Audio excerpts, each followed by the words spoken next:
It's a great pleasure to come back to ISV for hearing and chanting, and welcome everyone who's joined us on the internet tonight, rather universal community for hearing and chanting all over the world. To keep the vibration going, we take any means, and by staying close to the vibration, it will enter within the core of the heart, and Krishna, who's there within the heart, and recognizes our sincerity in putting ourselves in front of transcendental sound vibration for our own good, even if we may not have realized its full potency yet. If we have some faith and we're able to come close, then he'll make the special concession to help us become purified. Shrinvatam swa kata Krishna punya shravana kirtana hridyantaksto hyabadrani vidunoti suritsatam. Because Krishna is within the heart, and because we take advantage of the transcendental vibration, then Krishna helps cleanse the heart from within. So congratulations to everyone who's joined tonight to continue that process.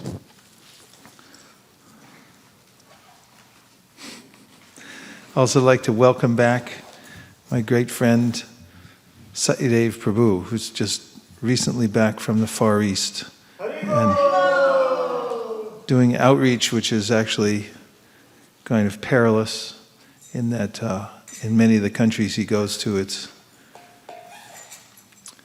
not looked upon very kindly by the authorities, but he avails himself anyway. I won't mention any names or countries or anything like that. So we'll start with the kirtan, and then tonight we're going to talk about clearing the mist of ignorance. How come it's going right off the end a little bit? See the E? Yeah. Did that last time too. Just a little bit, yeah. This is very, because the way the electric position, it's not giving a lot of room for adjustment. There are some imperfections. It's difficult to adjust it perfectly. Okay. Namo Vishnu Padaya Krishna Preshtaya Bhutale Sri Mate Bhaktivedanta Swami Niti Namine Namaste Saraswate Deve Gauravani Pracharine Nirvishesha Shunyavadi Paschatya Deshatarine Jaya Shri Krishna Chaitanya Prabhu Nityananda Sri Advaita Gadadhara Shivasadi Gaura Bhakta Vrinda. Hare Krishna, Hare Krishna, Krishna Krishna, Hare Hare, Hare Rama, Hare Rama, Rama Rama, Hare Hare.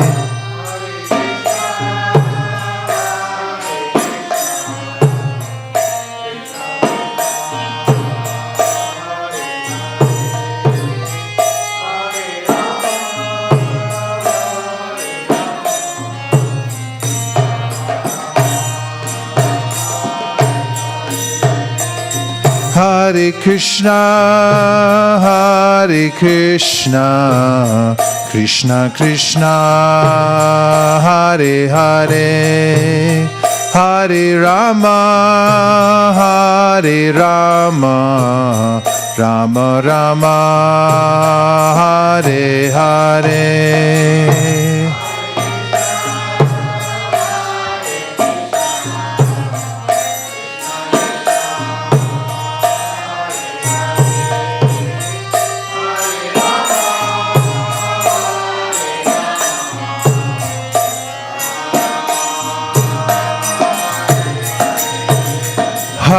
Hare Krishna, Hare Krishna, Krishna Krishna, Hare Hare, Hare Rama, Rama Rama, Hare Hare.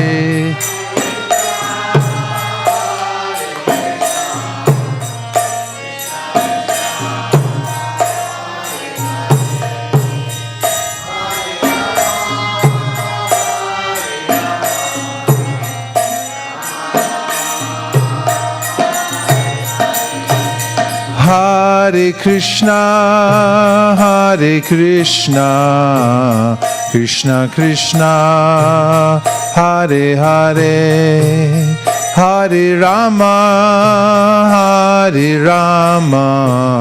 Rama Rama, Hare Hare.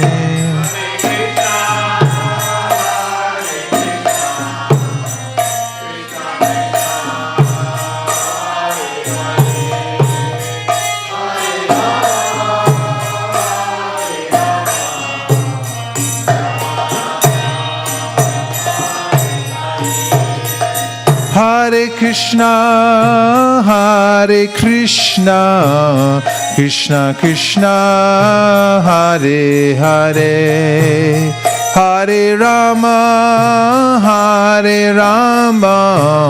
Rama Rama, Hare Hare.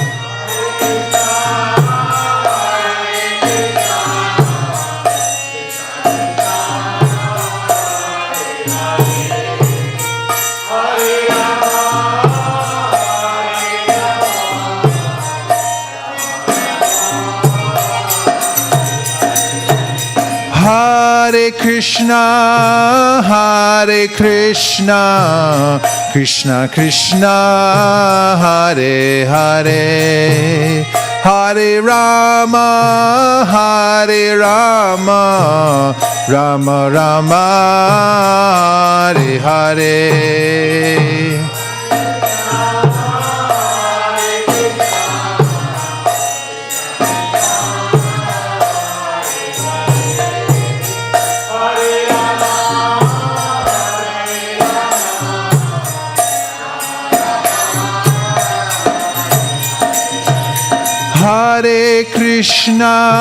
Hare Krishna, Krishna Krishna, Hare Hare, Hare Rama, Rama Rama, Hare Hare.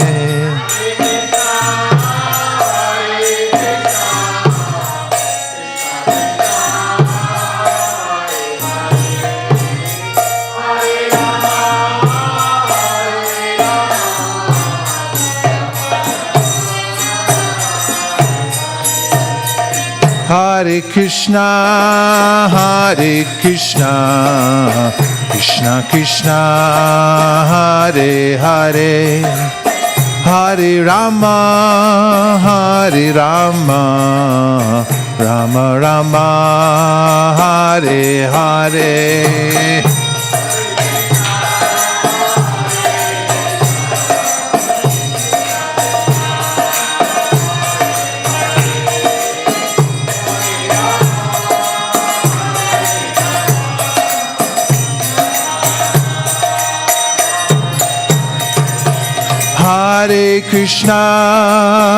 Hare Krishna, Krishna Krishna, Hare Hare, Hare Rama, Rama Rama, Hare Hare.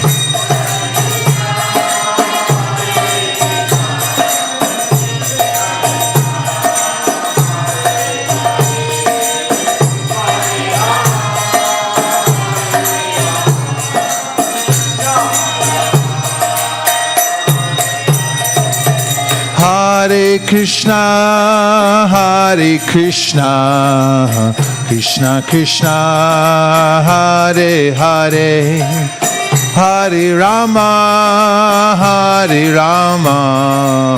Rama Rama, Hare Hare.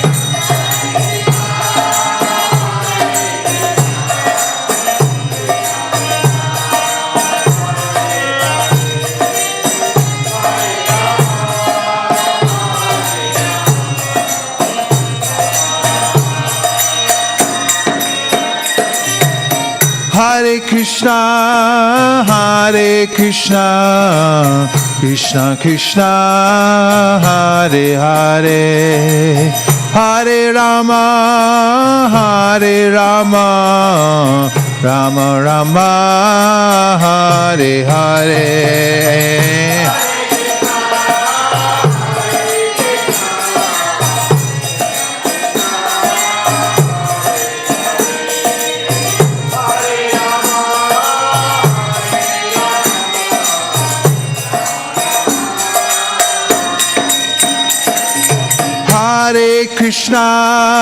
Hare Krishna, Krishna Krishna, Hare Hare, Hare Rama,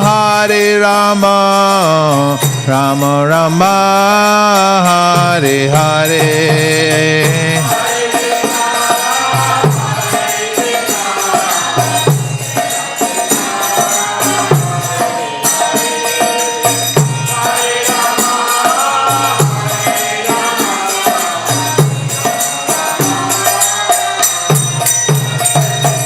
Hare Krishna, Krishna Krishna, Hare Hare, Hare Rama, Rama Rama, Hare Hare.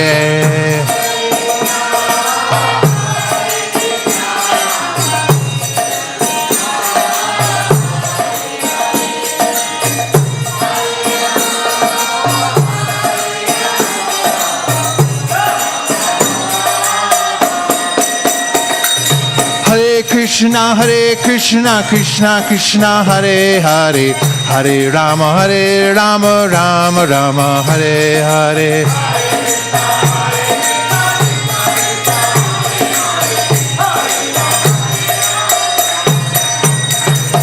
Hare Krishna, Krishna Krishna, Hare Hare, Hare Rama, Rama Rama, Hare Hare.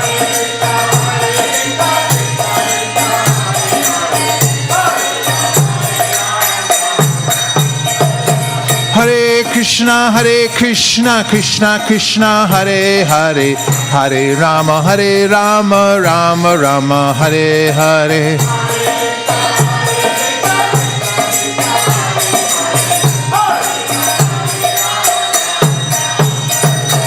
Hare Krishna, Krishna Krishna, Hare Hare, Hare Rama, Rama Rama, Hare Hare.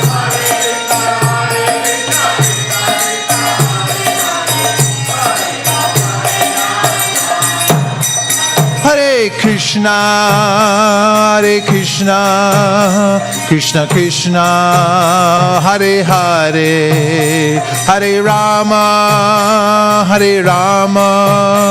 Rama Rama, Hare Hare.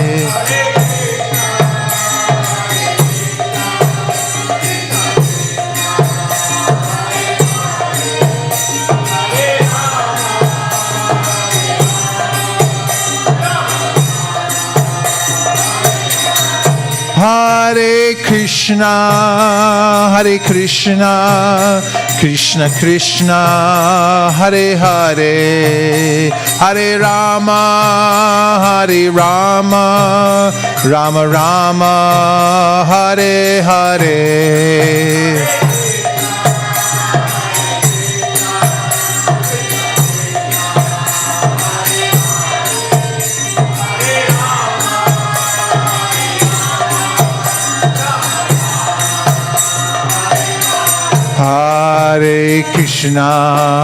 Hare Krishna, Krishna Krishna, Hare Hare, Hare Rama,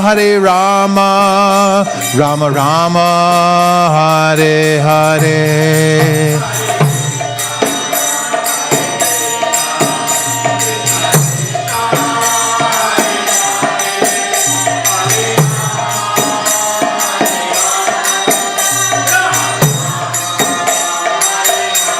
Hare Krishna, Krishna Krishna, Hare Hare, Hare Rama, Rama Rama, Hare Hare.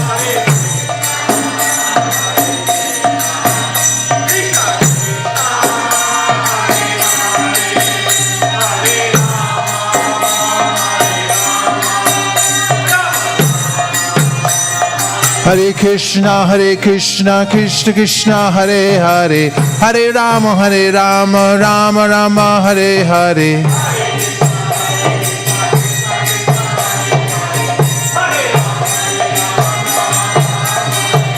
Hare Krishna, Krishna Krishna, Hare Hare, Hare Rama, Rama Rama, Hare Hare.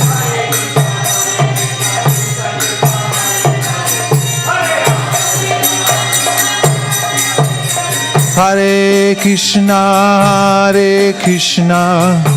Krishna Krishna, Hare Hare, Hare Rama, Rama Rama, Hare Hare.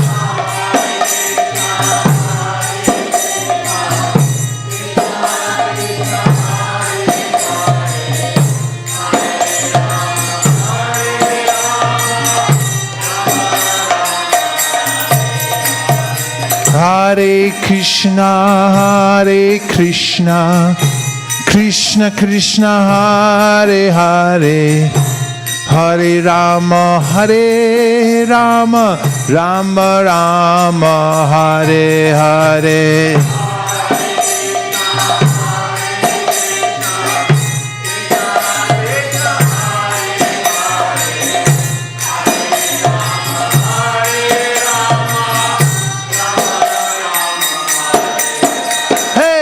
Krishna, Krishna Krishna, Hare Hare, Hare Rama, Rama Rama, Hare Hare.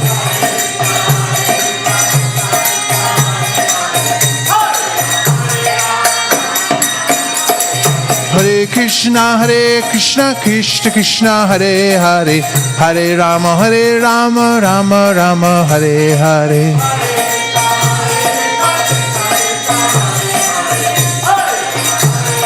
Nitai Gaur Hari Bol, Hari Bol, Hari Bol, Nitai Gaur Hari Bol.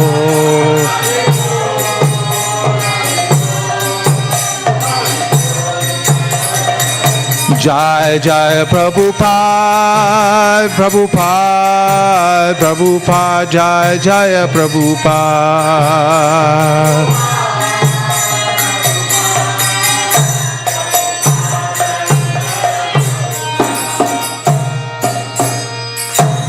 Premanande, Pre-Kishore harmonium.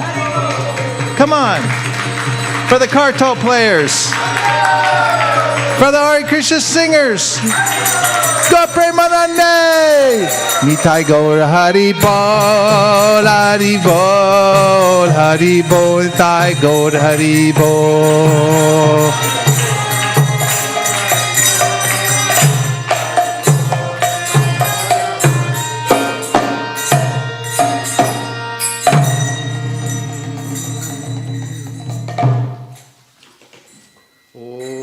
Jnanatimirandasya Jnananjana Shalakaya Chakshurunmilitam Dena Tasmai Shri Gurave Namaha. Shri Chaitanya Manobhishtam Stapitam Yena Bhutale Swayam Rupa Kadamayam Dadati Swapadantikam Vandeham Sri Guru Sri Yuta Padakamalam Sri Gurun Vaishnavamscha Sri Rupam Sagrajatam Sahagna Raghunatham Vitam Tam Sajivam Sadvaitam Sadvatutam Parijana Sahitam Krishna Chaitanya Devam Sri Radha Krishna Padam Sagana Lalita Shri Vishakanvitamscha Hey Krishna Karuna Sindho Dinabando Jagatpate Gopesha Gopika Kanta Radha Kanta Namostute Tapta Kanchana Gaurangi Radhe Vrindavaneshwari Vrishabhanu Sute Devi Pranamami Hari Priye Vancha Kalpatarubhyascha Kripa Sindhubhya Evacha Patitanam Pavanebhyo Vaishnavebhyo Namo Namaha Jaya Shri Krishna Chaitanya Prabhu Nityananda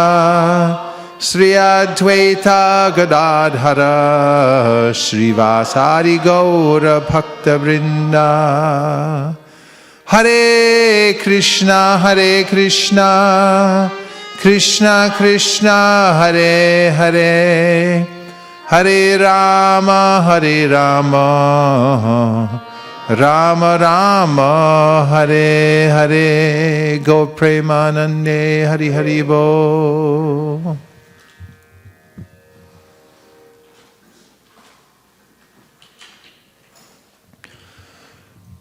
So the clearing the mist of ignorance, what is this mist? Well, I have to admit myself that I have no idea how I got here. I have no idea how I got in this country. I just ended up here. And I really even know how I got to this temple. Somehow I was directed one step after another. There was an unseen hand directing me one step after another. And practically none of us have an idea of what this material world is. In the Bhagavad Gita, Krishna says it's a huge banyan tree, and we're in the middle of it, and we can't see the beginning or the end, where its foundation is, how we fit into it.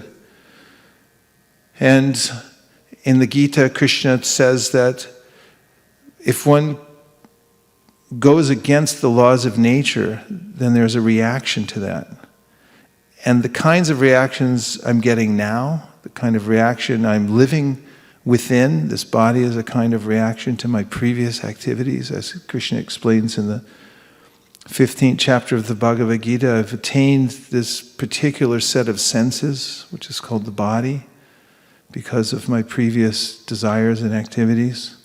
All this is unknown to me. I can only hear about it from a higher source. Adhoksaja means that person who lives beyond the description of the alphabet. You may say ABC through Z, but you still can't explain him properly, and he's beyond my vision. And Shastra says, Atashi Krishnamani Nabhaved Grayamindriya, the senses can't perceive him. It's impossible. If a dog runs through San Jose, then he won't understand what are telephone poles, except for his own purposes. He doesn't know they carry electricity. He doesn't know what fire hydrants are. He doesn't know how the structure of the city works and that there's a mayor and so forth, and neither do I. I'm in the midst of ignorance. And then I speculate about different ways to move in this world, and because of that, there are reactions, and I become more deeply entangled in the material world. Then, of course, there are desires which remain unfulfilled, and seeking after those desires, like a merchant going into the forest. Like this picture here. Merchant goes deep into the forest and becomes lost. It's described in the Srimad Bhagavatam. How the living entity comes to the material world thinking, I'll get something for myself here, and then becomes lost in this deep, dark forest. And it's really scary being lost.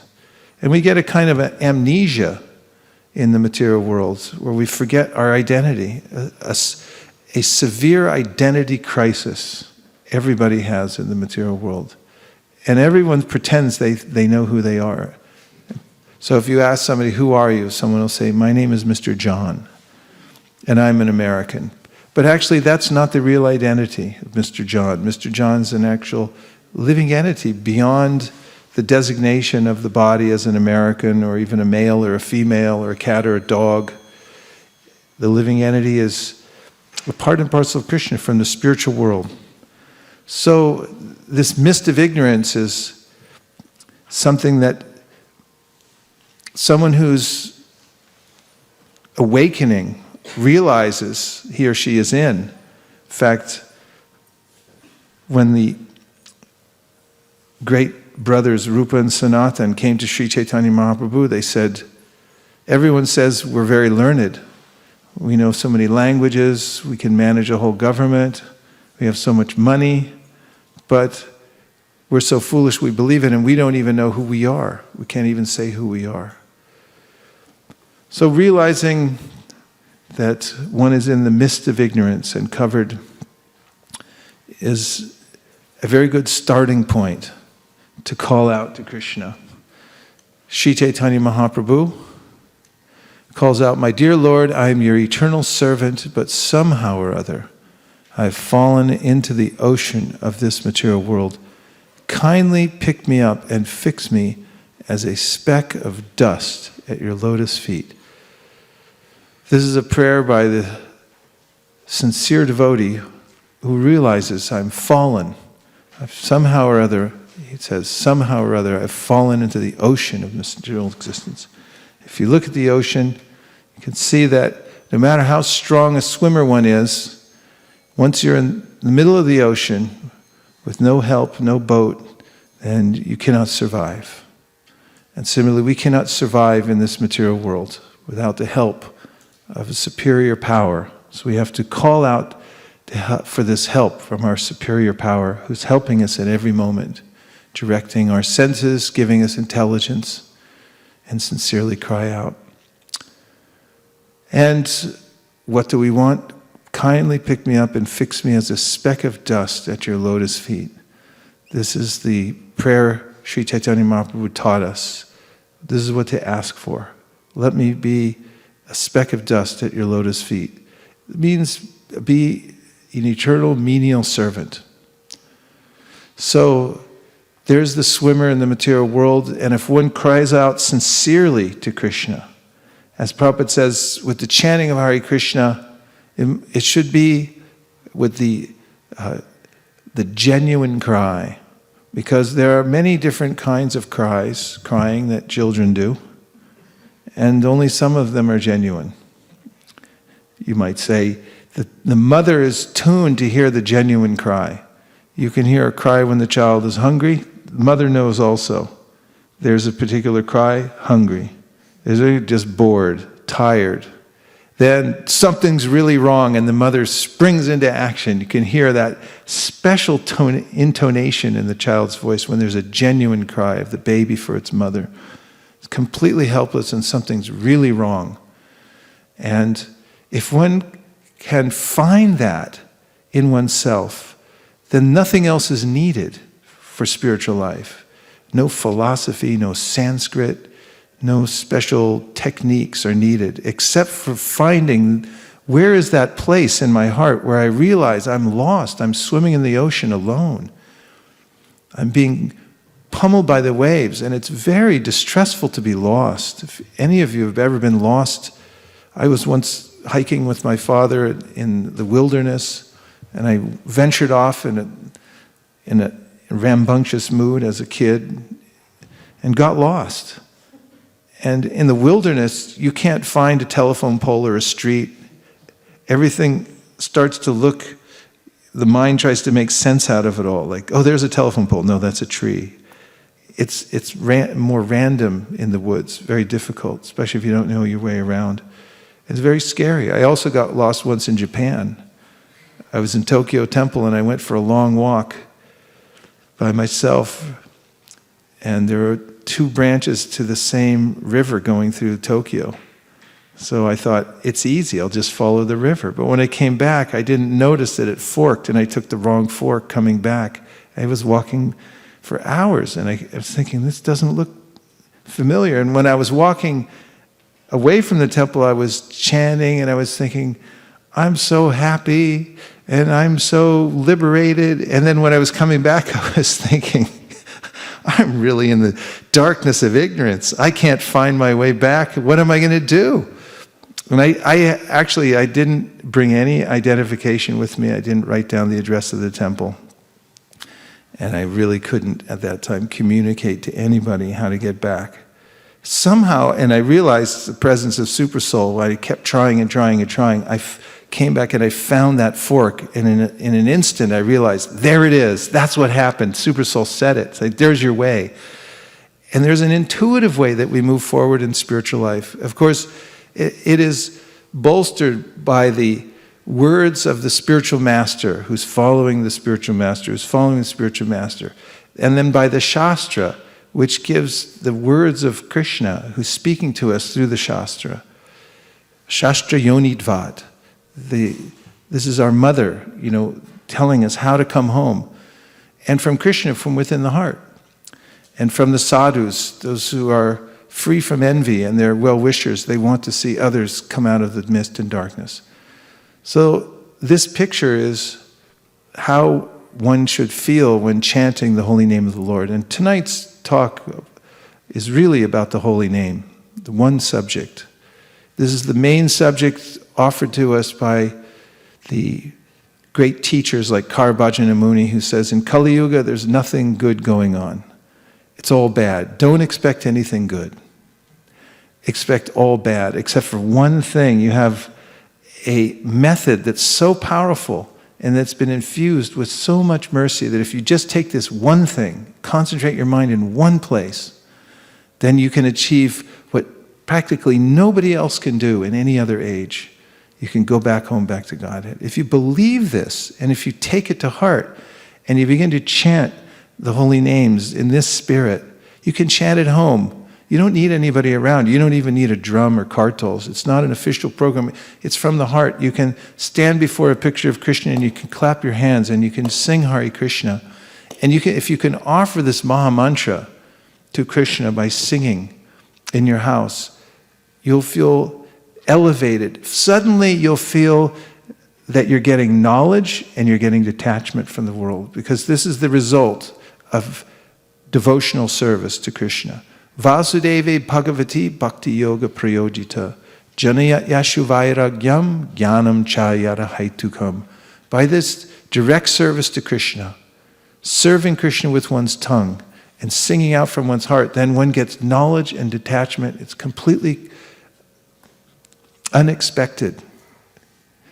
Don't think I'm going to get knowledge and detachment by singing a song, but by singing this song, you can get everything. And Krishna will come personally. There's stories about this in the Bhagavatam. He comes personally, or he sends his messengers, just as good. That's fine. Just send somebody by to pick us up. And from an airplane, sometimes devotees get picked up in an airplane. The messengers from Vaikuntha come. They look just like Narayan, and they say, come along. Or from Goloka Vrindavan, or wherever they're taking you back to. So crying out to Krishna with this prayer. So this whole cosmic manifestation is called the Shrishti Leela, this Leela of creation. It's the Lord's play in a way. He's just breathing, he's sleeping on the ocean, and this whole manifestation is emanating from his body. The elements for the material nature come out, and the little globes then become the individual universes floating on the causal ocean. Garbhodakshai Vishnu then enters within those, and within half the universe is filled with water, and he lies on that ocean. And then from his navel pit comes a lotus, and from atop the lotus comes Brahma.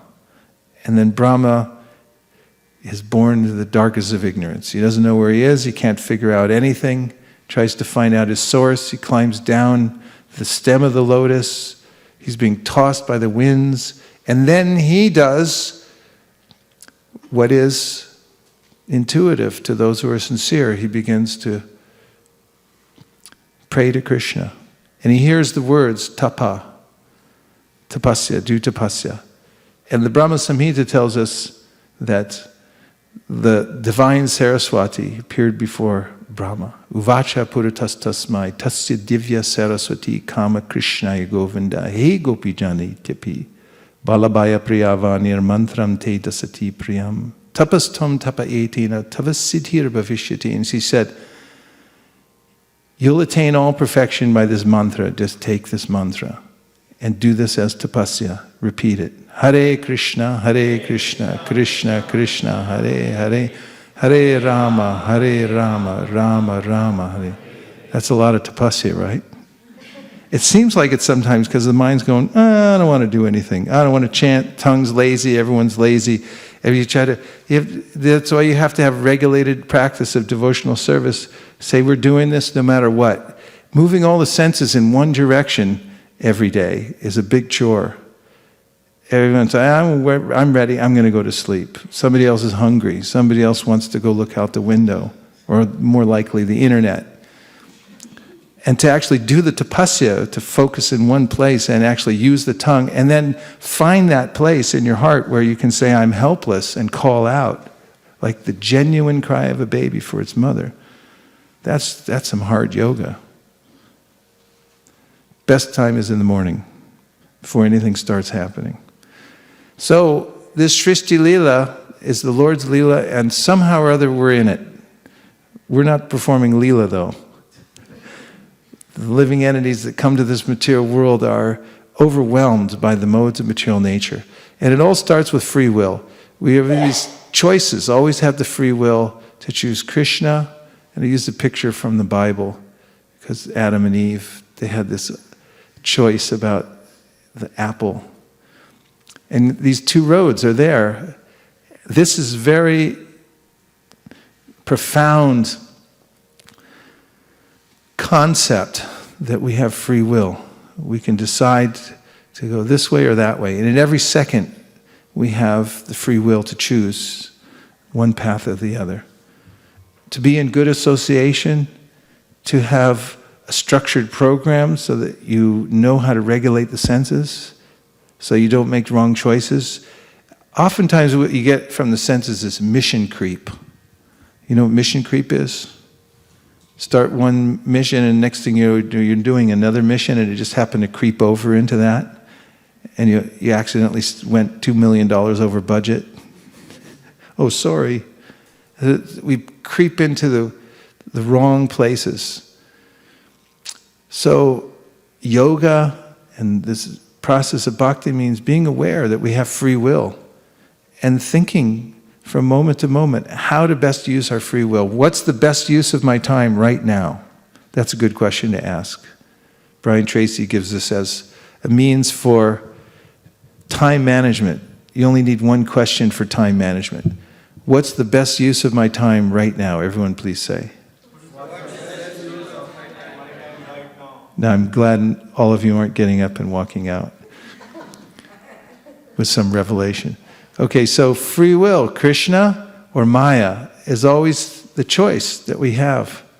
And when the living entity, according to the Prema Vaivarta, desires to enjoy separately from Krishna and turns away from him, the illusory potency of the Lord, Maya, immediately takes the soul in her clutches. And you can see Durga there with 10 arms. She has the weapons.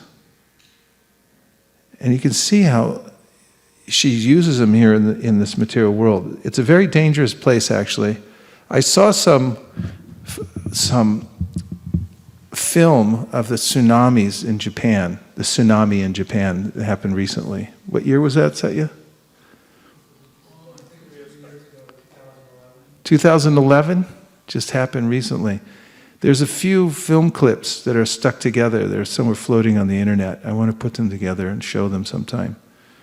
And you'll notice this wave coming. It's not high, it's just, you can see it's a small wall of water coming in, and the boats are trying to get out of the way. When it hits the shore, it washes away houses and cars and people like they're tiny little playthings, and just inundates a whole city. And then it shows another city where the waves are coming in and just washing away buildings and people and everything, just swept out to sea within a moment's time. And I was watching that and seeing how devastating it was. And then I was thinking about Krishna's universal form that he revealed to Arjuna on the battlefield of Kurukshetra, and how he tells time I am, destroyer of the worlds. Everyone's entering within the mouths of Krishna, and he's eating them like with a meal. Like a giant would have a big bowl, and he's eating all the living entities like that. Prabhupada says in his purport. I was studying that with Hanumat Prashek Swami once, and he was flying somewhere and he found a picture of a big giant with a bowl and a big spoon. He sent it to me. Here it is. This is what's happening here. And then I started looking at the world in a different way, and I was seeing how this tsunami is happening everywhere, right now.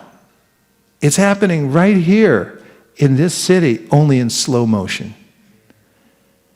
Because now that I'm getting on in age, I'm starting to see everyone being swept away. In my family now, mother's gone, father's gone, eldest sister gone, swept away. Where do they go? Swept away by the tsunami, but in slow motion. And then you could get faked out. Maya has this veneer she puts on and think everything's okay. And if you ask people, say, are you all right? Say, yeah, it's fine. But you're in the middle of a tsunami. You're in the ocean. You're being, Hare Krishna, you're being swept away by slow motion so you don't notice it. In a dream at night, things change so rapidly. They morph from one thing to the next. In this world, things are morphing also. Just a little more slowly, so you might not notice it. This is Maya's trick. And make no mistake, if one is here in the material world, and you don't have remembrance of your higher purpose, you're in this clutch of Maya, and she's pummeling us with her weapons at every moment. So Krishna says in the Bhagavad Gita, Daivahi esha gunamayi mama maya duratyaya mameva ye prapadyante mayam etam tarantite. It's very difficult to overcome. And the three modes of material nature, they control us. We're like in prison. We're forced to eat a certain amount, to live in a certain way, and then we are forced to leave our bodies at every moment by this great, powerful force of the three modes of material nature. We have to accept whichever way they pull us. So it's a very dangerous and unnatural condition for the soul. And it's very scary, actually, passing through the 8,400,000 species of life into various ignorant forms. Prahlad Maharaj told Lord Nrsingadev, I'm not afraid of you, as everyone else is, his loud roaring, his sharp pinching teeth, but he said, I am afraid of your Vishnu Maya, because one little slip and back into the wheel, and you don't know which species of life you're going to be born into or where you're going to come out next. So, how does one come out of this situation when one's completely covered in ignorance and knows nothing? Shastras talk about agyata sukriti. We get some spiritual credit, even unknowingly. We come in contact with Krishna or his devotees, and we get a spiritual credit. This is a story from the Kartik Mahatmya about how this mouse used to live by chewing on the unused ghee wicks. And one day he came out and was chewing on this ghee wick, and then it started on fire again, and he couldn't get it loose from his mouth. And as the heat came closer and closer, he began jumping He just happened to be on the altar, and Lord Narayan was standing there watching. During Kartik, you're asked to offer a lamp every day. So the mouse was jumping up and down in front of Lord Narayan, and Lord Narayan said, oh, he's offering a lamp. It's Kartik. And in his next life, he became situated in a position where he could take to devotional service and had a very glorious departure back home, back to Godhead. So that we go on book distribution, we're giving people a Gyata Sukriti. Somebody's walking along, minding their own business, and the agents of Krishna, they carry Krishna within their heart. They bring Bhagavad Gita, they bring the holy names, they bring Krishna Prasadam, and they meet people, and they inject the holy name into their lives. So many people have come in contact. Pushta Krishna's wife, Daru Brahma, told me how when she was just a kid, she was 17, I think, and she was wandering in a mall. She said she was looking for something pretty. And a devotee approached her. This was back in 1971 or 2, and sold her a Bhagavatam. She gave a donation, took it home, had no idea what she had, and kept it in her house for a long time. She kept looking at it, and she said it was calling to her. She felt a kind of powerful spiritual force coming from the book, even though she didn't understand it. And every once in a while, she'd look in the book and say, no, I can't understand this. And then one night, she sat down in front of the fire in her fireplace at home, and she opened the book and started reading it, and it all made sense to her, and it became her main focus in life, this one book. She kept it with her always, and she still has that same volume. And it led her from one devotee to the next until she met her spiritual master, Srila Prabhupada, and became initiated and followed the process of devotional service throughout her life. So devotees go out to give Krishna consciousness to others, because Prabhupada says in the Bhagavad Gita that they understand the purpose of the Lord for this creation is to give everyone a chance to have this reconnect, to get some sukriti, even though at first they don't even know what they're getting. One of my favorite pictures of the year. And here's a quote from Prabhupada from the 7th canto. He said, every member of the Krishna consciousness movement is interested in going door to door to try to convince people about the teaching of Bhagavad Gita as it is, the teachings of Lord Chaitanya. And the kids probably surprised that young man there at his house. Here they are downtown. Group of students. If the book goes in one's hand, Prabhupada said, he'll be benefited.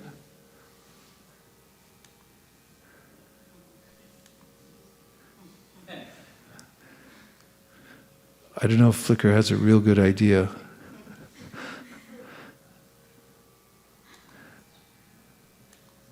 So, the Shastra explains that there are various types of effects that come from the holy name, where that is, people chant the holy name in different kinds of modes, and they get credit for all of them. One is called Sanketa, unintentionally. They can say Hare Krishna unintentionally. So how can this happen? Example is given of a Jamil. A Jamil is mentioned in the 6th canto of the Srimad Bhagavatam, and he was in his 80s, and he had many children. The youngest was just a baby, and he named the child Narayan. And he had much affection for the child, wasn't thinking of chanting the name Narayan or trying to do some kind of practice, but he just happened to call his son Narayan because of his past, and because he was saying Narayan, Narayan, Narayan, please come and eat, Narayan, please come and sleep. He was getting the benefit for chanting the name of Narayan, but it was unintentional. Here's Valmiki Muni. He was tricked. Sometimes devotees will trick people into chanting Hare Krishna. They'll say, somebody will say, I don't believe in this. You don't believe in what? In what you're doing. What are we doing? Well, you know, this thing you are, whatever this is. And well, what is it? And he goes, well, Hare Krishna. And you go, thank you very much. And Narada Muni did a similar thing with Valmiki Muni. He said, Valmiki Muni, at first he had been a hunter, and when Narada approached him and showed him the error in his ways and convinced him to take to the path of spiritual life, he said, I'm too sinful. I can't even say the name of God. We can see this sometimes. It's a story Prabhupada tells about somebody who was dying, and parents, the kids were all saying, chant Hare Krishna. He said, no, I'm not going to do that, and then died. He could have used the same breath and the same vocabulary just to say Hare Krishna, but no, I won't do. So he said, I can't do. So Narada convinced him to chant Mara, Mara, Mara, Mara, which in succession becomes Rama, Rama, Rama, because the same syllables. So Sanketa, unintentionally he was chanting Rama. It became so elevated from that contact with the name of Rama that he was able to see, just like watching a widescreen television, flat screen, in his own room, the pastimes of Sita, Ram, Lakshman, Hanuman, and he wrote them all down in the Ramayana. Next is of the four, it's called Parihasa, or ridicule or jest. Have you ever heard this before? Anybody ridicule or jest the holy name? Yashoda? You seen it? Where'd you see it? And Harinam? People do it all the time, right? They'll go by Hare Krishna. When I used to distribute books in the St. Louis airport, there was a minor league baseball team that was always flying in and out. They're always on the road, it's a tough life. And there was one guy there that kind of liked us, but he'd like to make fun of us. And he'd always get off the plane and we'd be there and he'd come up and he'd start going, Hare Krishna, Hare Krishna, Krishna Krishna, Hare Hare. And we'd come like, keep doing it. And he didn't know. He was joking around with all his friends, all his buddies would get off and they'd go, oh, leave him alone. And he was like, Hare Krishna. And he was getting this benefit from saying the names of Krishna. Hare Krishna. So joking, one gets benefit. And then stoba, derisively. The example of Shishupal, although he, from the very time that he could speak, he was blaspheming Krishna. Even baby talk, that was his first baby talk, saying blasphemy of Krishna. But he was saying Krishna, Krishna. And Prabhupada said, if somebody comes by and says, oh, you rascal Krishna people, why don't you go away? He said, Krishna. The holy name is there, and there's benefit from that. This is what the Shastra says. What can I do? So then, hela, neglectfully. Somebody may neglectfully say the holy name. And they get benefit also. And then, back to the subject of Agyata Sukriti. Here's a picture of Maitreya Rishi coming through the forest, and he's coming upon Lord Krishna speaking to Sri Uddhava. And this is explained when somebody suddenly comes across Krishna and Uddhava in the forest unexpectedly as some unseen past spiritual credit that one got. And that's how Prabhupada explains how it was that Maitreya Rishi just happened to walk in and see Krishna and Uddhava and then sit down and listen directly to the Supreme Personality of Godhead. So somehow or other one gets this Agyata Sukriti. So when we go out to chant Hare Krishna, and when we go out to distribute books to people, and prasadam and so forth, they're getting touched by this Agyata Sukriti. And there's an accumulation of that.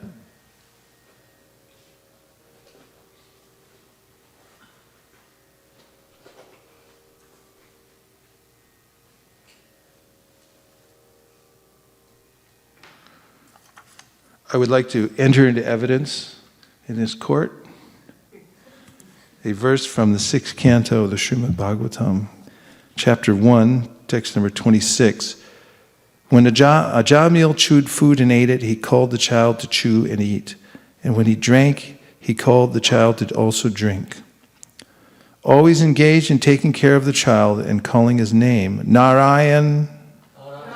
Ajamil could not understand that his own time was now exhausted and that death was upon him. Purport: the Supreme Personality of Godhead is kind to the conditioned soul. Although this man completely forgot Narayan, he was calling his child, saying, Narayan, please come eat this food. Narayan, please come drink this milk.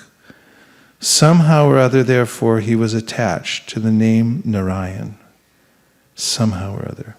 This is called Agyata Sukriti. Although calling for his son, he was unknowingly chanting the name of Narayan, and the holy name of the Supreme Personality of Godhead is so transcendently powerful that his chanting was being counted and recorded. Counted and recorded. Counted and recorded. Okay, now let's hear 3 verses. Microphones are ready? 3 verses from the Shastra that talk about the power or glory of the holy name. Please. Yes.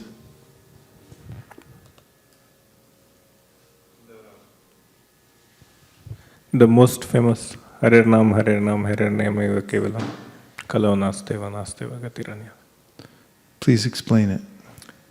Tell us like we're beginners, we've never heard it before. In this age of Kali, there is no other way other than the chanting of the holy names. What does that mean? That's the only way to go back to Godhead. Just chanting Hare Krishna, nothing else. The Is that what it means? It says it 3 times, right? It really means it. Okay, you had another one? It's from the Dehuti prayers. From the Kapil Dev's instruction.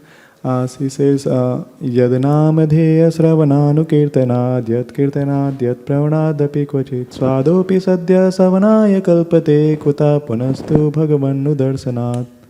So in that is saying, by just taking whose name, Yadnamadheya, and hearing, chanting, Sravanadu Kirtanat, and worshipping Yat Pravanad, Yat Smarat, or remembering, because Sadhopi Sadhya Savanaya Kalpate, even the person who are dog eater, they are not intensely did, but they cook and then even they can become eligible to perform the worship of the Lord. Thank you. One more? Go ahead, we'll take an extra. Okay. So also in the Brahma Vaivarta Puran, Brahma is explaining to Narad Muni the benefit of the chanting of the holy name. Iti sodasaka namnam kalikalmasa nasanam na paratarupaya sarva vedeshu drishyate. So he's saying that the 16th syllable of the holy name of God. So I do not see any other means in this age of Kali other than chanting of this holy name. Thank you. This is in Chaitanya Charitamrita, like Chaitanya Mahaprabhu says, Prabhu kahe chadamukhe suni ek baar se puja. Prabhu Krishna kahe Nam, She Puja, Seshta Shabaka. Sarvaka. So Prabhu, so Chaitanya Mahaprabhu says, like one who is, like Agnata Sukriti, out of that, chanting only one time Hare Krishna, then he is, like superior than all our living entities. Out of the whole population, one time I hear somebody chant Hare Krishna, Chaitanya Mahaprabhu said, I take him to be the best of the population. Worshipable person, because he can say, Hare Krishna, Hare Krishna. Okay, so here we hear that it's called a Gatha Sukriti. It's counted and recorded when someone comes in contact with the holy name. And these are mentioned as we had talked about namabhas, neglectfully, derisively, out of ridicule, unintentionally, and so forth, right? So one gets a Gyata Sukriti, and from a Gyata Sukriti, Brahmanda Brahmate Kon Bhagyavan Jeev Guru Krishna Prasadi Bhai Bhakti Lata Beach. There's a way in which, first thing that happens when one has an accumulation of the Sukriti is Shraddha is born, or a faith that there's something more to life, and one begins to put one's heart into inquiring about something more. And from that sincere inquiry, Krishna sends one a guru, and from guru one gets Krishna. Real guru means representative of Krishna, will say. And there are many kinds of gurus, several kinds, many kinds. there's the Vartmana Pradakshika Guru, the one who first shows one the path. And then there are Shiksha Gurus who instruct one on the path of devotional service. Diksha Guru, who gives one the mantra, passes the mantra on to the person so they can chant. And then there are other kinds of gurus. These are the three main kinds of gurus. But this is Krishna's mercy. In fact, the Chaitanya Charitamrita says you should see that the guru is Krishna himself, because he's coming to help you go back home, back to Godhead, after you've got this faith. And from that position of guru, then you get Sambandha Gyan, because what does the guru talk about? What is your relationship with Krishna? And what is your relationship to the material world? No one ever tells you this is a place where there's a tsunami coming through. It's in slow motion, but you're going to get bowled over. Don't try to get comfy here. Don't get cozy. The advertising will throw you off. That malt liquor I saw when I was a kid, it had an advertisement for the malt liquor. It was Black Dog or something like that. And the catchline was, it gets you cozy. Everyone wants to get cozy. Don't get cozy. Get Sambandha Gyan. Learn how to distinguish the material from the spiritual. See the difference between you and your body. You're not your body. Don't get cozy. So Sambandha Gyan means you have to hear it regularly, you have to hear it constantly from your Shiksha Guru. Always hearing what's the difference between body and soul. Otherwise you go to sleep again, you'll forget. You need this constantly in order to take full advantage of this process of chanting the holy name of the Lord. Sambandha Gyan. Then from Sambandha Gyan, one develops this Shraddha Namabhas. Now, the Shastra explains how there are these various levels of Namabhas. What were they? 4 of them we talked about. Namabhas means, Abhasa means you're getting the dim light. It's obstructed. You're not seeing the whole thing. Like when the sun comes up behind the clouds, you just see the light. You don't see the sun globe. And it's not the full brightness of the sun. So in Nama Abhasa, the name, which is all effulgent, Nama Chintamani Krishna's Chaitanya Rasa Vigraha Purna Shuddho Nityamukto Binadvam Nama Namino. It's Krishna himself. It's fully effulgent, full of bliss and knowledge and eternality. But I'm not getting the full effect of the holy name. I'm not feeling the prema or my loving relationship with the name. But Namabhas, I'm feeling something, some little reflection coming from the name, some light that's coming through the clouds of the mist and the mist. So in the beginning, it has an effect, even if I say it unintentionally. There's a story in the Shastra about a Muslim who's killed by a wild pig. They're dangerous. And as he's getting killed, because they're taught not to touch pigs, he's saying, how horrible, in his language, it's haram, haram, haram. So he's saying over and over again the name of Ram when he dies, and he becomes elevated. Unintentional chanting. Then what else was there? Ridicule. Someone is ridiculing, you Hare Krishna, why don't you get a job? You should work in a cigarette factory. That's what they made. The old temple, they couldn't wait to get us out on Union Street. And then, please go away. And we left, and 2 weeks later it was a cigarette shop. Very good. So, unintentional, out of ridicule, then? Derisively. If you say it derisively, you rascal Hare Krishna, still he gets the benefit, he said Hare Krishna. And? Neglectfully. You say it, Hare Krishna, neglectfully. All these things are called Namabhas, but there's a low-end Namabhas, and that's what we're talking about with those 4. And then Haridas Thakur describes in the Harinam Chintamani, there's a high-level Namabhas, and it's called Shraddha Namabhas. It means when you have faith in the holy name, you may not have taste, you may not have felt the full effect of the holy name, or you may not have tears coming to your eyes when you chant. But you have faith in it, and you're hearing Sambandha Gyan, and you know this is the answer to chant Hare Krishna. And with full heart, you're trying to chant Hare Krishna, because you have Shraddha, you have faith. He says, does Haridas Thakur, chanting from this kind of Namabhas, you'll definitely come to the position of prema. You'll definitely come to the perfectional stage. Through any kind of namabhas, the highest level you can go is to just pass this material world. You can't enter into Vaikuntha. You have to have prema, the pure name. But from Shraddhanamabhas, you can go there. So somehow or other you have to develop your faith, and that faith is developed by hearing in the association of devotees. And by association with devotees and by hearing from one's spiritual masters, one develops this intensity for chanting the holy name and can come to the level of Shuddha Nam, which is the pure name. And when the pure name appears in one's life, then one's heart completely melts. And one sees directly Krishna everywhere and within the holy name. And the holy name will take one by the hand personally back home, back to Godhead, as is discussed by Bhaktivinoda Thakur in his Sharanagati, last verse. Krishna Prema. Krishna personally appears. Here's Dhruva Maharaj after all his austerities. And what name of God was he chanting? Om Namo Bhagavate Vasudevaya. So you have to chant like Dhruva Maharaj. What did he do? He walked away and went into the forest and ate leaves. You willing to do that? The genuine cry, and Krishna will appear. But that's all that's required. There's nothing else required, just the holy name and the genuine cry.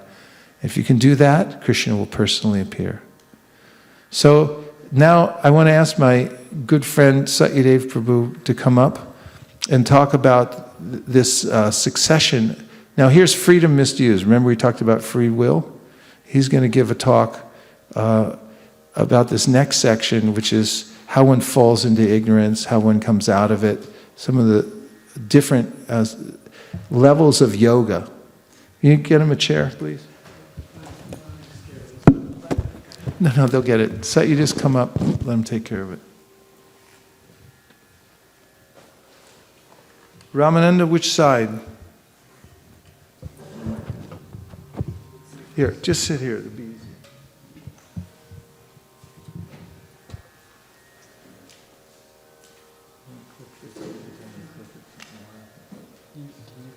Oh, no, click it.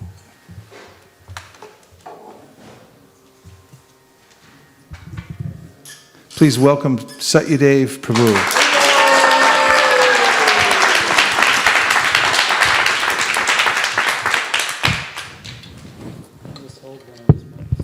No, I'll put it. It's a full service operation.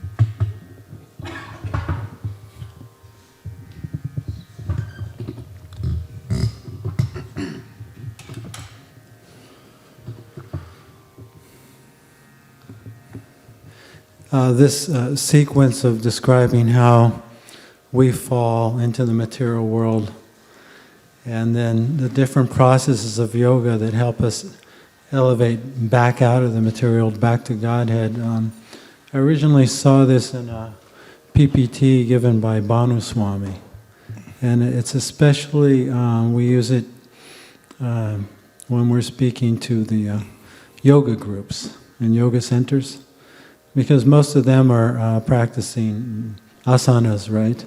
And some of them study Patanjali and know a little bit about meditation, but their conception of karma yoga, and most of them haven't heard of jnana yoga. Most of them have heard the word karma yoga, but they think that means cleaning the yoga studio for free. Yes, we're going to do karma yoga today and clean the windows or whatever.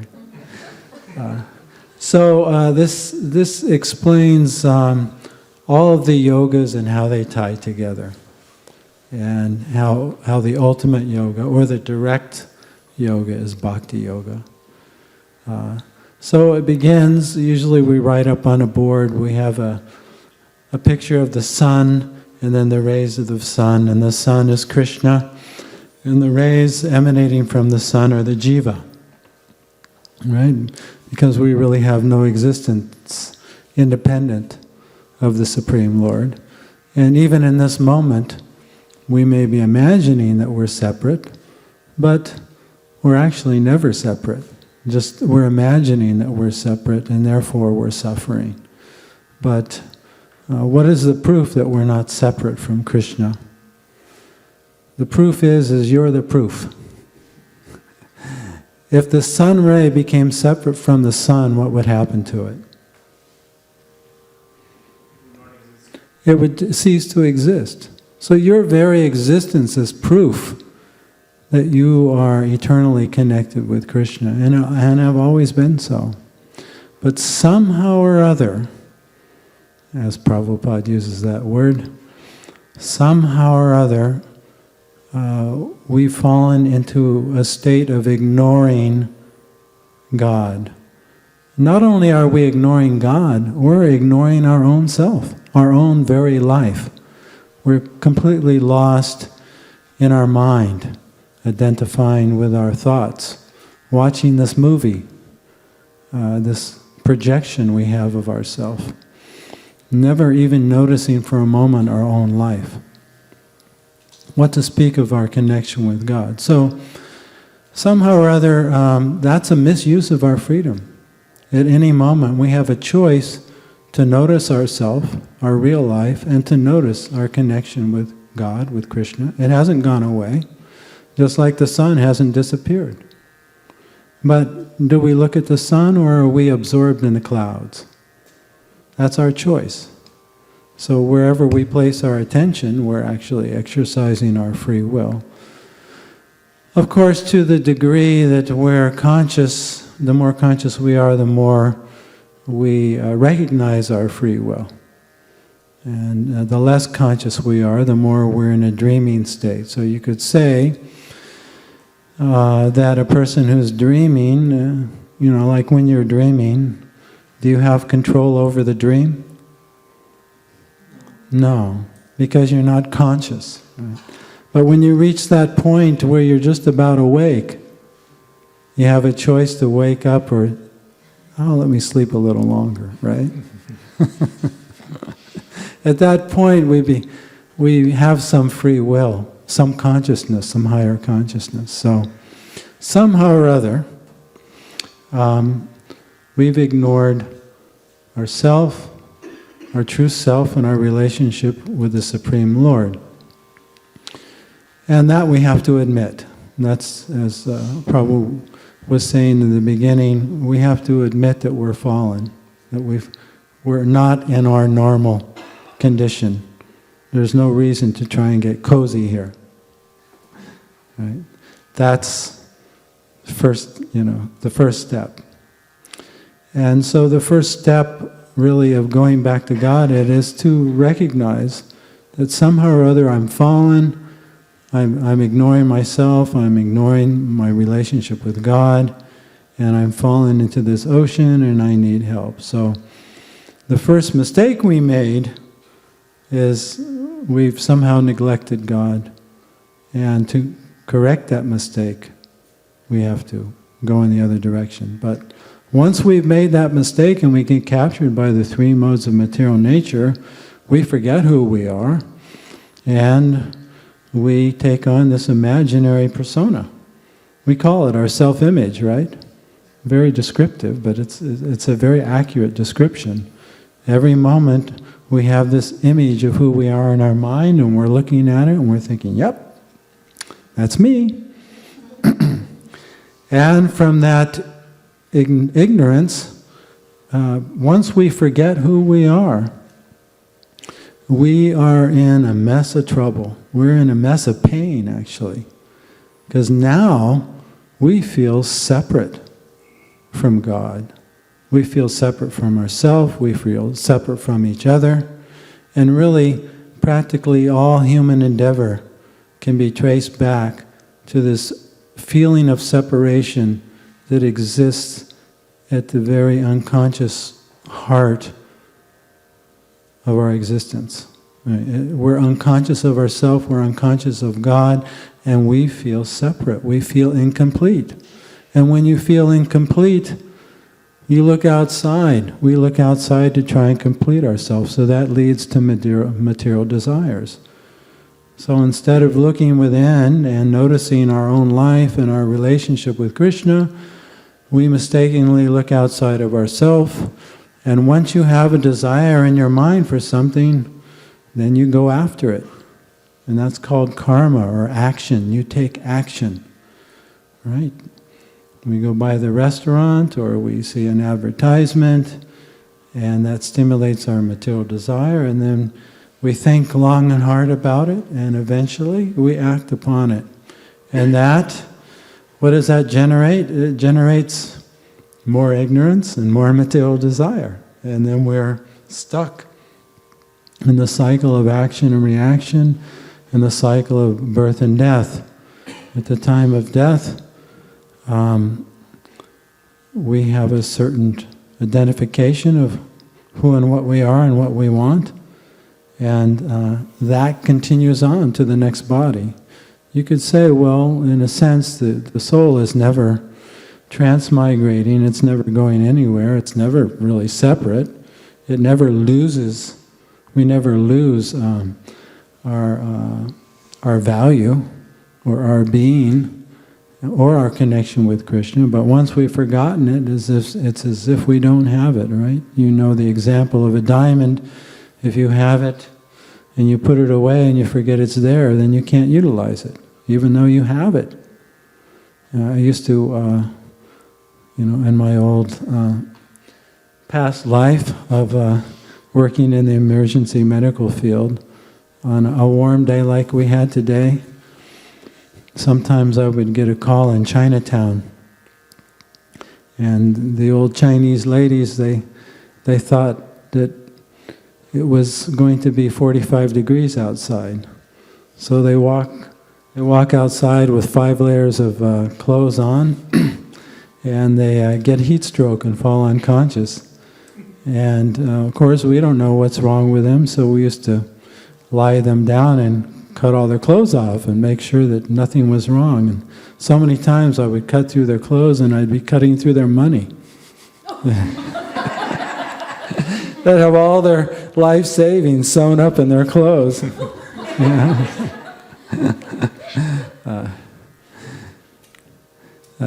So anyway, when we don't know what we are and we forget who we are, it's as if we don't have it, but we never lose our value. But now we're stuck in this we're stuck in this cycle.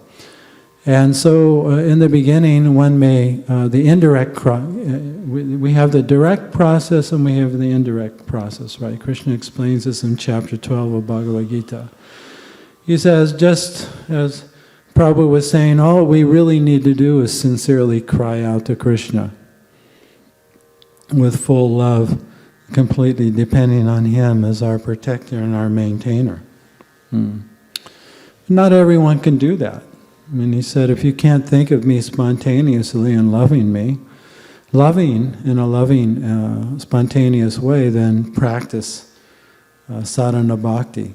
Practice chanting the holy name. Do shraddha namabhas.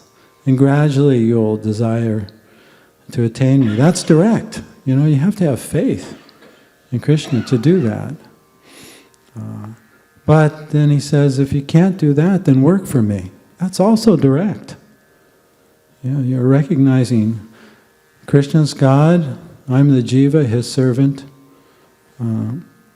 Let me do something for Him. Let me give the results. He said, if you can't do that, then you're going to have to go to the indirect path. So, become selfless. Just give up the results. And from that, you'll become detached, and then you can practice self-inquiry and inquire about the nature of the self, and from that you can begin meditation and actually have a direct experience of the self, like that. So we have karma yoga, where one begins to act selflessly, but he may not be surrendered to the Lord or have faith in God. Right? Just let me try and, I've been a bad person. I used to be very mean to homeless people. Now let me give everyone $1. Right? Let me counteract that. let me become less selfish. Yeah. The more ignorant we are, the more bewildered we are, the more selfish we become, the more animalistic we become. So let me give up the results of my work. Let me counteract that action. Yeah. But what about the desire for material enjoyment? Just giving up the results of your work doesn't take care of the deep-seated desires of that feeling of incompleteness that's within oneself, that's motivating one to look outside. So one practices self-inquiry, called Jnana Yoga, starts to at least intellectually distinguish between matter and spirit, and begins to renounce materialist activities and begins to cultivate spiritual activities. And at least on an intellectual level, see, I'm not this body, I'm not this mind. I'm not this, I'm not that. But still, that's on the intellectual level. One can suppress the desires that are there within the heart. But still, there's the ignorance. There's that sense of separation that's motivating the material desires. So let me go beyond the level of the mind. Let me begin to experience the Atma itself. And the only way you can do that, the mind will never understand the self. The mind's not alive. It's just a perceptual mechanism, like the window of the computer. So the mind cannot figure out the Atma. Only the Atma can know the Atma. So one begins the practice of meditation. One actually looks in the direction of the Atma, looks within, learns to be present, learns to notice the difference, learns how to observe the mind and the body and see that one is Kshetragya, the knower. And then that destroys the ignorance. But it doesn't destroy the original cause of the ignorance. You know, Krishna says in chapter 7, verse 14 of Bhagavad Gita, he says, Daivyeshu gunamayi mama maya dharatya mame vidye papadyante maya metantarantite. Well, we cannot get free of this ignorance on our own power. We've been subjected, we've been put under the ignorance by a higher power. We have to recognize that. So Krishna says, Bahunam jamanamante, right? After many, many births, one will ask the question, the Jnani will ask the question, the sincere Jnani, who has no ill will towards God, he'll ask the question, I've been meditating and seeing that I'm the Atma and all the Atmas are the same, and I've been under the mistake thinking that there's just one Atma. But if there's just one Atma, then if I'm the Supreme, then how did I ever forget I was the Supreme? How did that happen?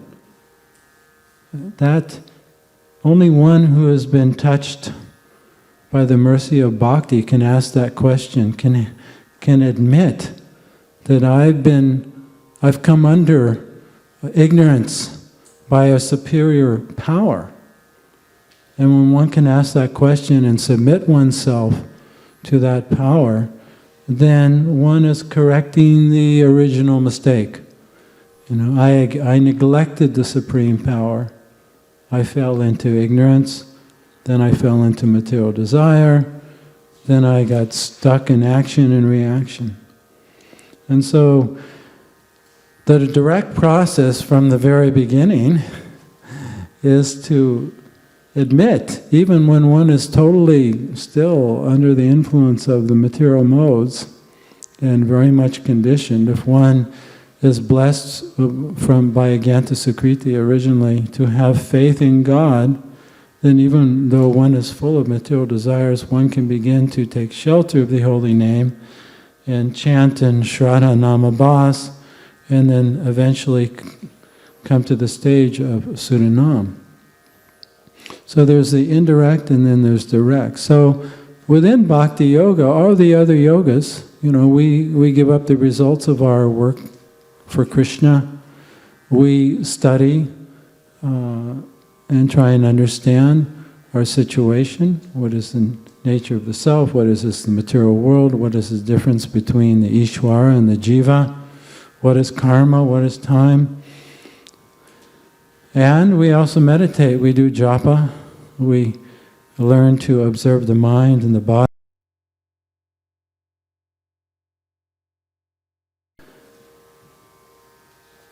But we are doing it all with the intention of pleasing the Lord and reconnecting with Him. So bhakti is the foundation.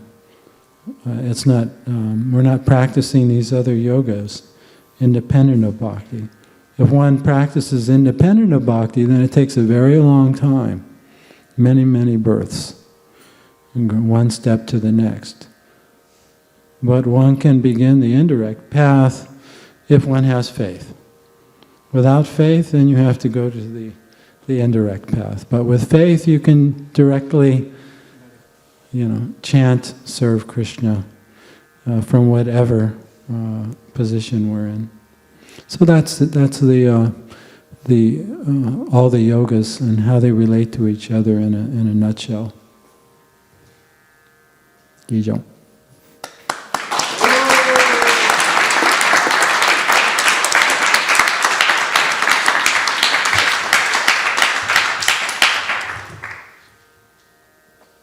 So, described by Haridas Thakur in the Harinam Chintamani, when he's asked by Sri Chaitanya Mahaprabhu to speak about the process of attaining perfection by the name of God, that there are various coverings. This is the mist. And he gives three categories. One is called Asat Trishna, one is called Hridaya Darbhalya, and Namaparadha. So asat means that which is non-permanent, but one has a thirst for it. And if you're living in a motel room, how's the temperature in here for y'all? Perfect? Okay, that's good. Perfect's nice. Asat Krishna, you're living in a motel room, but then you start fixing it up. Doesn't make sense. You're just passing through. And this world is impermanent. And Krishna says in the Bhagavad Gita, Yehi samsparshaja bhoga dukkha yonaya evate adyantavanta konteya nateshu ramate buddhaha. An intelligent person doesn't engage the senses in the temporary objects because they have a beginning and an end. So he doesn't take pleasure in them because he knows it's going to start and the rug's going to be pulled out from underneath me. And then I'm going to end up suffering again.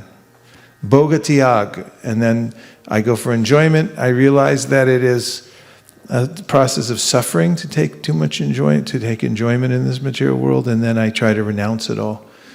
And then Hridaya Darbhalya means weakness of heart. Do you want to talk about weakness of heart?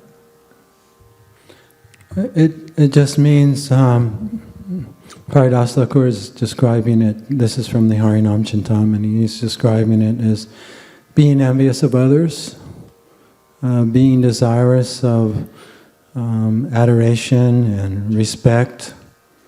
Of course, this is all stemming from ignorance of oneself. When we don't know our real value, and then we're in a state of doubt or fear. And so you could say that the root of envy is this ignorance or ignorance of self, not understanding one's own real value, and then comparing oneself to others. So this is a big distraction. It's a big form of ignorance that keeps us identified with the imaginary self, the person we imagine ourselves to be. And we stay focused on that and never notice our eternal presence of consciousness is always maintained by Krishna. And that's our real value, and that's the same, everyone has that same value. And so on that level, there's no fear, there's no envy, there's no comparing. That's understanding the truth of the self. But when we've forgotten that, then we're always in a state of fear. Even a person who appears very confident is always sizing, himself or herself up in relationship to others. And that's why. Because we're afraid, actually, we don't know our real value. And we're afraid we're not good enough, that we're not loved by Krishna. And so we look outside ourselves for that. So that's a big distraction. And a lot of us spend a lot of time thinking about that, right? And as long as we're absorbed in those different types of clouds that are there in the mind, that obscures our perception of our true self and our true value. And so that's like a cloud that's blocking the light of the holy name.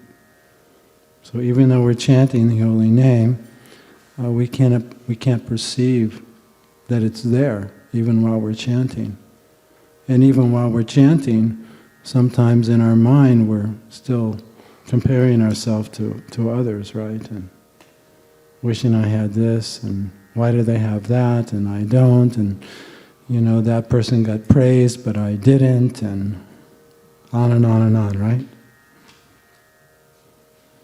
I'm just looking at the word asat also, how one has a thirst for things that aren't going to last. You're really not going to get it. And Haridas Thakur says, desire to go to the heavenly planets, or you can describe to go anywhere in this material world and try to find a permanent situation. When people drive around or look around, they're always looking for, where's the place I could actually live here? The magazines often have these productions of the 10 most livable cities. Money Magazine came out with one saying Fort Collins, Colorado is the most livable city. And people started flocking there to buy property because there's still sort of a nice atmosphere in Fort Collins, Colorado, and so forth. And then also the desire for mystic power, to be able to control other people subtly, and so forth. And then gross material, sense gratification, being attached to things that will go away. The third is namaparada, which means there are offenses that one commits while chanting the holy name of the Lord, beginning with blaspheming or vilifying the devotees who are chanting the holy name. They're the ones who distribute the holy name on the behalf of the Lord, and if one then criticizes them, it's very offensive and the holy name will retreat. There are 9 other offenses. I won't go through them all now. Most of you know what the 10 offenses are. The added offense, which is called inattention while chanting, is considered to be the root cause of all the other offenses. When you don't give attention to another person, if you're talking and then you look away, even if you look for a second at your watch, their mind goes crazy because the consciousness is so powerful. There's this connection through consciousness. And when you're chanting Hare Krishna, you should be attentive and remember that this is the holy name of the Lord. Now, this process we talked about, and we may not be able to see it because for some reason we're being cut off on the right-hand side. But that first one is a Gyata Sukriti. Coming out of the mist means we get some unknown at first credit in devotional service. It's being counted and recorded when one comes in contact with the holy name, one comes in contact with devotees. Then that leads to faith or shraddha, and then one approaches Guru and Krishna to inquire. One finds out about one's relationship from Guru. It means, what is your relationship with the material world and what's your relationship with Krishna? And once you know what the goal is, then your mind will start to want to go there. Then namabhasa, one begins to chant the holy name. And at first, there are these obstacles which are like mist. The weakness of heart, this desire to enjoy the material world even though it's irrational, And the nam-aparadas, the offenses, because the criticisms just roll off my tongue. They just come out naturally until one begins to purify oneself and stop criticizing devotees. And then there are other offenses which one has to learn to curb. From that, one comes to Shraddha Namabhas. It means one begins to chant with regularity and full attention. One takes initiation and really becomes dedicated that I'm going to continue this process until I reach the goal. And then the clouds begin to lift. And when you see the sun, when Bhaskar comes, then the mist begins to burn off. And in a similar way, by the power of this chanting the holy name, the mist clears. And one becomes aware of the fact that, becomes aware of everything, that I am a eternal servant of Krishna. The goal of life is to serve him. I'm a soul. You can see the little soul in his body. I'm not this material body. And he goes on chanting with great relish and happiness in Shraddha Namabhas. It's better than the Vedas. It's better than going to holy places. Everything is there within Shraddha Namabhas. Nam bina kichu nahi ko aro choda bhuvana maje. There's nothing else that you can get in this, anywhere in the 14 worlds except the holy name. You put your full attention there. And you come to the Shuddha Nam, where Krishna actually reveals his full form in the holy name, because you're chanting without any offenses and with love. And from there, Krishna Prema, love of Krishna, which is the natural state of the soul, to love Krishna. All this is possible by chanting the holy name, following in the footsteps of our founder Acharya, who's given us the perfect process. No need to add anything or subtract anything. Only follow what's been given, and you'll attain perfection.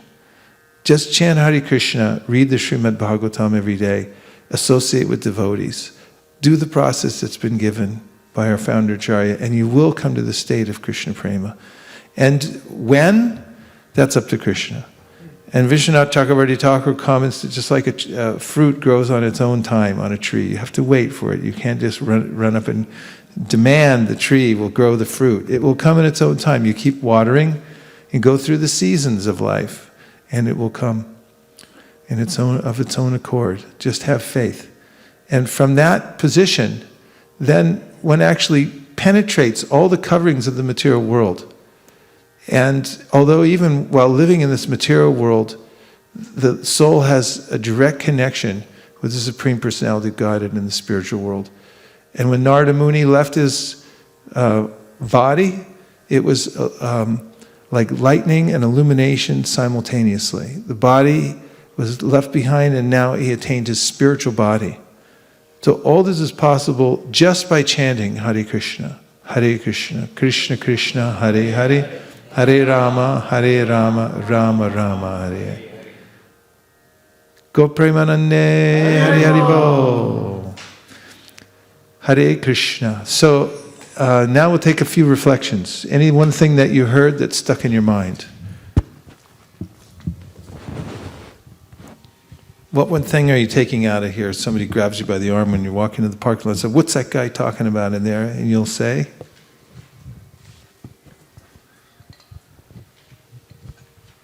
Thank you very much, Maharaj. In the starting, I like how you said that this, if you think when you're lost sometime, and if you put yourself in situation, then the same thing we can see, and we can analyze the same situation when we are lost. Similarly, we are also lost in this world, but it's just we have to realize that fact. And so it was very wonderful. Thank starting you. And Beautiful. that put me into thinking. Mayota means lost in Japanese. I know what that means. Your point on tsunami happening right now in slow motion. Slow motion tsunami, welcome to it, right in the middle of it. It's actually disastrous.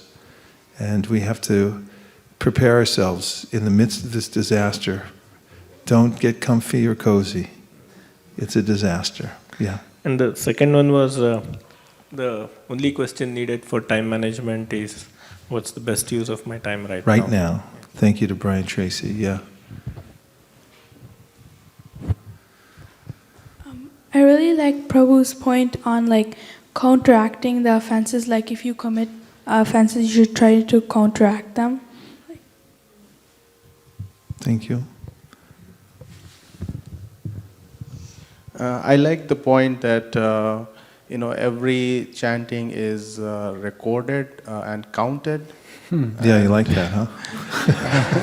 I like that one too. And but like that also kind of creates another question in your No. mind. Like, Reflections right now. But I'll just tell you one thing, and that is that Ajamil, some asked the question, Ajamil was very sinful, very sinful. And then he was chanting the name Narayana unintentionally. And then somebody may say, but okay, the holy name's so powerful, why did he go on sinning? And Vishwanath Chakravarti Thakur says, it didn't have any consequence. Whatever he did after that. Now, this is not a license because he was unconscious of the fact that he was doing this. If you consciously take it, then you become implicated in the offense. But Vishwanath Chakravarti Thakur says, like a snake with no fangs was biting him. That's the sins he was committing were not having any effect. A snake, no fangs, nothing happening. Just like those cobras those kids carry around in Vrindavan, they open the basket. You put your finger in, he won't bite you, he's got no fangs. Okay. But don't try it. You were quoting about Prahlad Maharaj where he says, I'm afraid of your Vishnu Maya. Yeah, I'm not afraid of you. Everyone else was afraid of Nrsingadev, but he said, I'm not afraid. I'm afraid of, even Lakshmi Devi thought, I've never seen this before, this side of my husband. I don't even recognize him. But Vishnu Maya, scary. We should be afraid. We should look at the tsunami coming in and see the universal form is scary. When I first got the Bhagavad Gita and I started reading the Bhagavad Gita, I used to get afraid to read the 11th chapter. I remember this. And I think I'm coming to the 11th chapter again, and I brace myself going through the universal form. We should feel like that in the material world. Yes.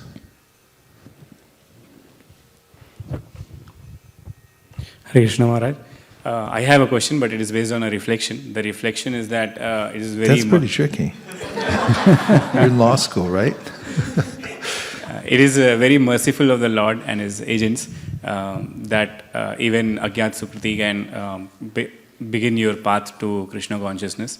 And knowing about that and listening to the stories and pastimes where Agyat Sukriti has played the initial role, it makes emotional and increases the love for the Lord.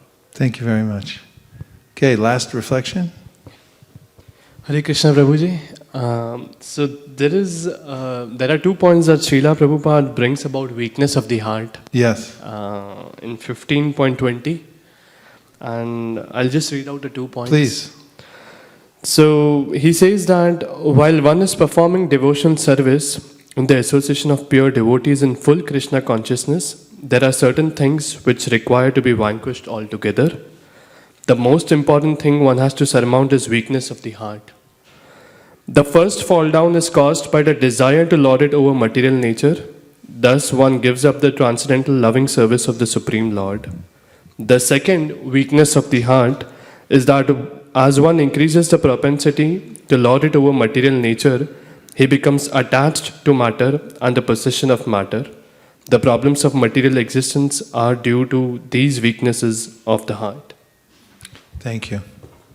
Yes.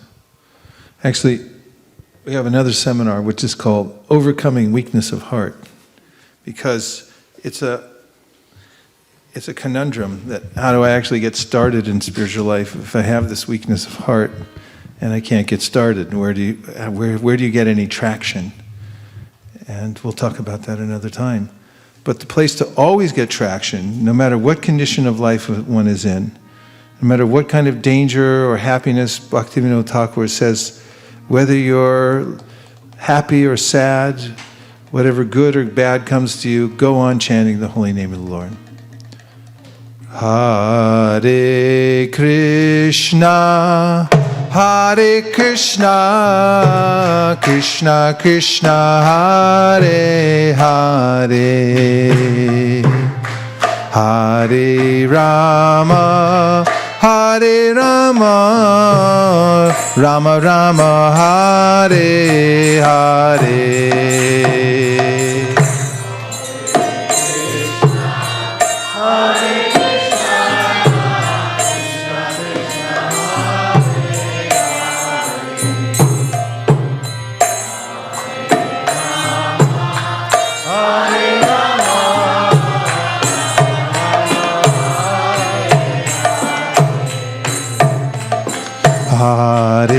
Krishna, Hare Krishna, Krishna Krishna, Hare Hare, Hare Rama, Hare Rama, Rama Rama, Hare Hare.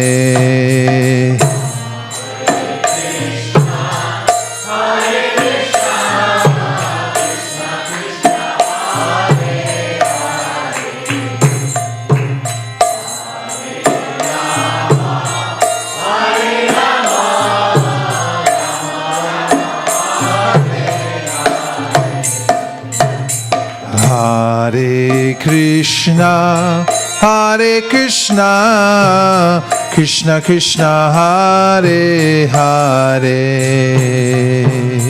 Hare Rama, Hare Rama, Rama Rama, Hare Hare.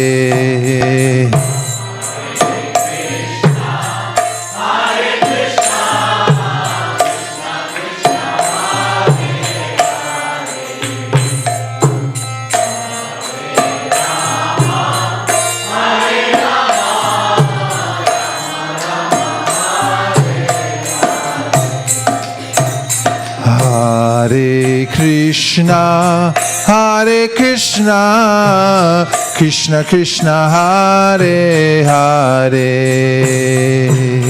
Hare Rama, Hare Rama, Rama Rama, Hare Hare.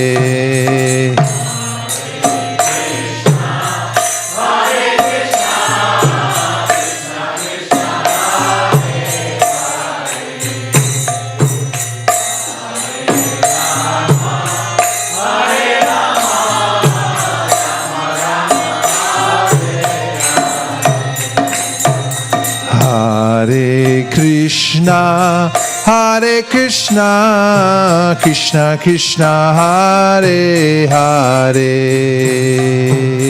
Hare Rama, Hare Rama, Rama Rama, Hare Hare.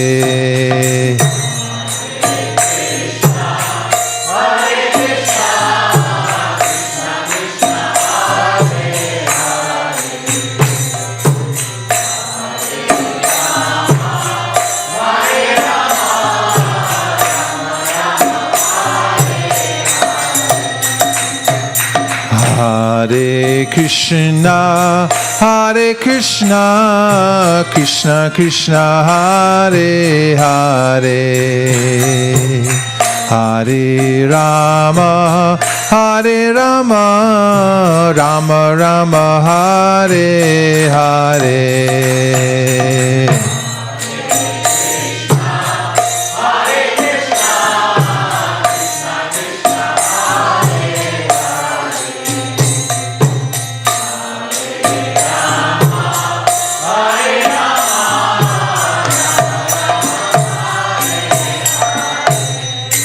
Hare Krishna, Hare Krishna, Krishna Krishna, Hare Hare, Hare Rama, Hare Rama, Rama Rama, Hare Hare.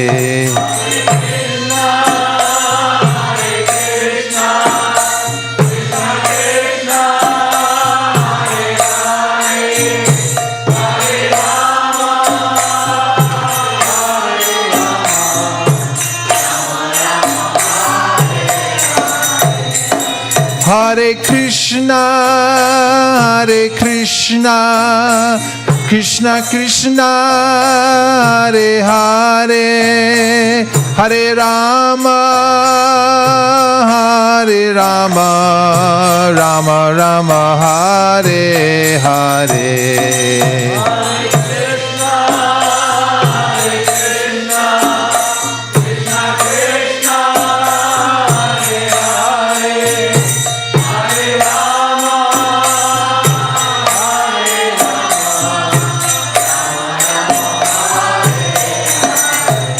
Hare Krishna, Krishna Krishna, Hare Hare, Hare Rama,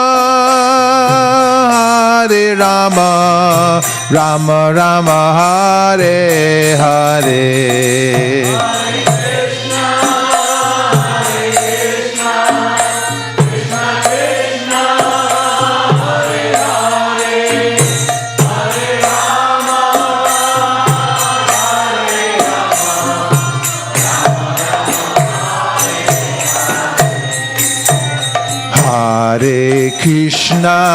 Hare Krishna, Krishna Krishna, Hare Hare, Hare Rama, Rama Rama, Hare Hare.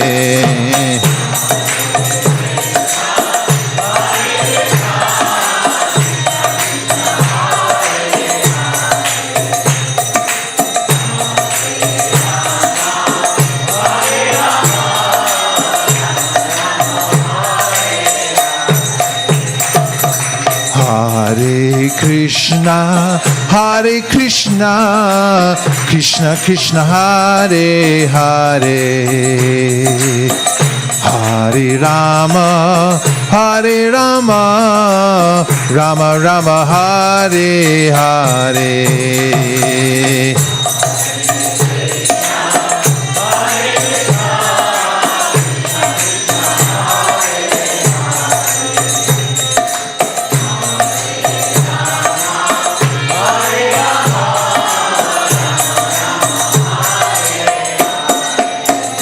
Hare Krishna, Krishna Krishna, Hare Hare, Hare Rama, Rama Rama, Hare Hare.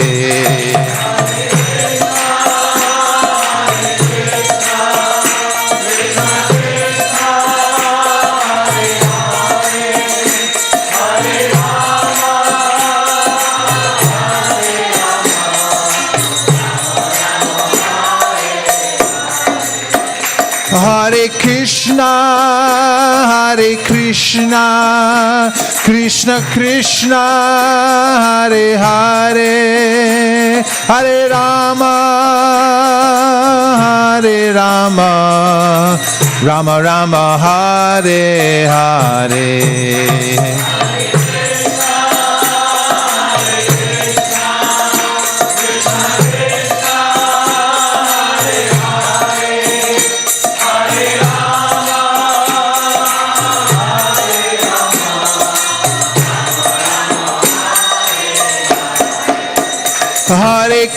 Hare Krishna, Krishna Krishna, Hare Hare, Hare Rama,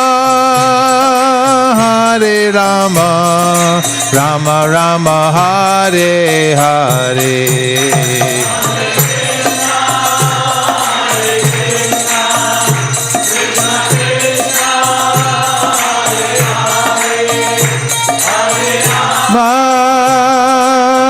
Hare Rama, Rama Rama, Hare Hare.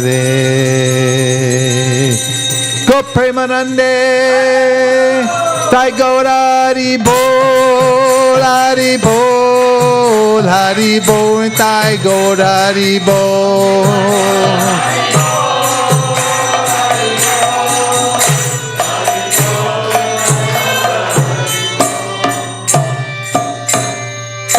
Thank you to all the devotees who joined us online tonight. Let's give them a hand and welcome. Thank you for the devotees who drove in the dark to come here tonight. Everyone, Hare Krishna. And please keep the vibration going wherever you are. There's danger at every step in this material world. The only hope is the holy name. Keep the holy name going. Everything good will come from that. All darkness will be dissipated. All bad habits will be overcome. Simply keep the holy name going in all circumstances. Now we're going to continue the chanting, and we can put away the asanas, and we'll stand up and we'll have an artik ceremony chanting before Shri Shri Radha Madan Mohan, who attract the hearts of every living entity in this material world, inviting them to come back home, back to Godhead. Thank you. Hare Krishna.